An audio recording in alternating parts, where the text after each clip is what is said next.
High guys, welcome back to my channel. இந்த video பக்கம் நீங்கள் நம்ம சப்ஸ்கிரைப் பண்ணி லைக் பண்ணுவாங்க. இந்த வீடியோ மேலே பார்க்கணும்னா கார்டனிங் விளாக் தான் பார்க்க போகிறோம். ஓகேங்களா, இன்றைக்கி ரொம்ப நாள் ஆச்சு கார்டனிங் வீடியோ போட்டு. வாங்க பார்க்கலாம். அதுக்கு மேலே வந்துட்டு ஒரு பெரிய பேட் நியூஸ் கூட இருக்குது, அதுவே சொல்கிறேன் வாங்க பாருங்கள் கைஸ். நம்மளோட மணத்தக்காளி செடி வந்துட்டு மொத்தமாக பிடுங்கி சட்னி செஞ்சு சாப்பிட்டாங்க வீட்டில். நான் ஸ்கூலுக்கு போன டைமில் வந்துட்டு இதெல்லாம் செஞ்சு சாப்பிட்ருக்காங்க. மிச்சம் இந்த மிளகா செடி மட்டும் விட்டு வச்சுக்கிறாங்க. நடுவுலேயும் வளர்ந்துருக்கு கைஸ், நமக்கே தெரியாமல். இது வரைக்கும் தெரியாதுண்ணா எனக்கு. அதுக்கப்புறம் நான் வந்துட்டு இங்கே வந்துட்டு இந்த சென்ட்டு மல்லின்னு ஒரு பூ சொல்லுவாங்களே, அந்த செடி கூட நட்டு வச்சுருக்கேன். அப்புறமேட்டு இங்கெல்லாம் வந்துட்டு நான் என்ன பண்ணிட்டேன், மணத்தக்காளி இருக்குல்ல, அது அப்படி காய் கொஞ்சம் இருந்துச்சு, அதெல்லாம் அப்படி பிசுக்கி பிசுக்கி இதில் விட்டேன். வளருது நல்லா அழகாக.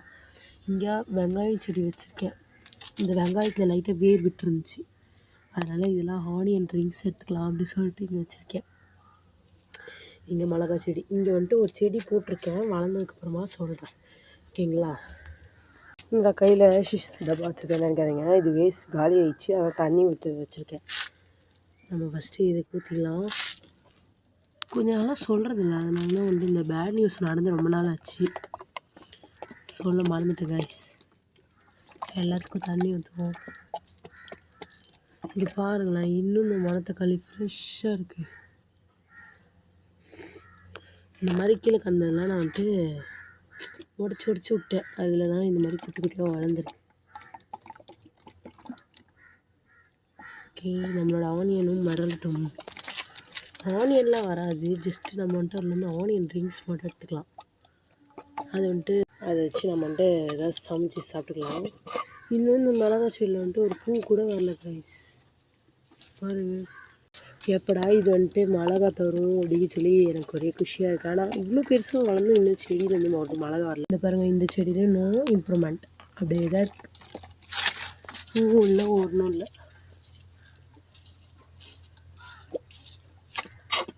தண்ணி எப்படி இதுலையே கொட்டுது. நம்மளோட கரும்பு செடியுமே நல்லா வளருது